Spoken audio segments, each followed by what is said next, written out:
उद्धव ठाकरे यांच्या या एका कृतीमुळे राज्यभर त्यांचं होतंय कौतुक। जे भाजपलाही जमलं नाही ते उद्धव ठाकरेंना कसं जमलं, नेमकं काय घडलं? शिवसेना उद्धव बाळासाहेब ठाकरे पक्षप्रमुख उद्धव ठाकरे यांनी दिल्लीतील जंतर मंतरवर सुरू असलेली सीजीपी आणि पर्यावरण कार्यकर्ते सोनम वांगचुक यांच्या आंदोलनाला जाहीर पाठिंबा दिला। तसेच वांगचुक यांनी उपोषण मागे घ्यावे असे आवाहन करत केंद्र सरकारने आंदोलनकर्त्यांशी तातडीने संवाद साधावा अशी मागणी केली। पत्रकार परिषदेत बोलताना ठाकरे म्हणाले की नीट परीक्षेतील कथित गैरव्यवहाराचा प्रश्न हा केवळ राजकीय नसून देश विद्यार्थ्यांच्या भवितव्याशी संबंधित आहे।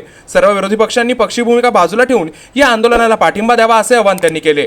लोकसभेतील विरोधी पक्षनेते राहुल गांधी यांनी या आंदोलनाला सहभागी व्हावे असे ते म्हणाले। 20 जुलै रोजी संसदेकडे काढण्यात येणाऱ्या मोर्चाला शिवसेना उद्धव बाळासाहेब ठाकरे पक्ष पाठिंबा देणार असून महाराष्ट्रातही या प्रश्नावर आंदोलन करण्यात येईल अशी घोषणा ठाकरे यांनी केली आहे। संसदेच्या पावसाळी अधिवेशनात पक्षाचे खासदार हा मुद्दा उपस्थित करतील असंही त्यांनी सांगितलं आहे। तसेच सोनम वांगचुक यांच्या प्रकृती खालावत असल्यामुळे चिंता व्यक्त करत ठाकरे म्हणाले की त्यांचे जीवन मौल्यवान आहे, त्यामुळे त्यांनी उपोषण सोडावे आणि सरकारने त्यांच्या मागण्यांवर सकारात्मक भूमिका घ्यावी। दरम्यान वांगचुक यांच्या प्रकृतीबाबत चिंता वाढली असून त्यांच्या आरोग्यावर वैद्यकीय पथकाकडून नियमित लक्ष ठेवण्यात येत आहे। उद्धव ठाकरेंच्या या कृतीमुळे उद्धव ठाकरेंचे राज्यभर कौतुक होत आहे।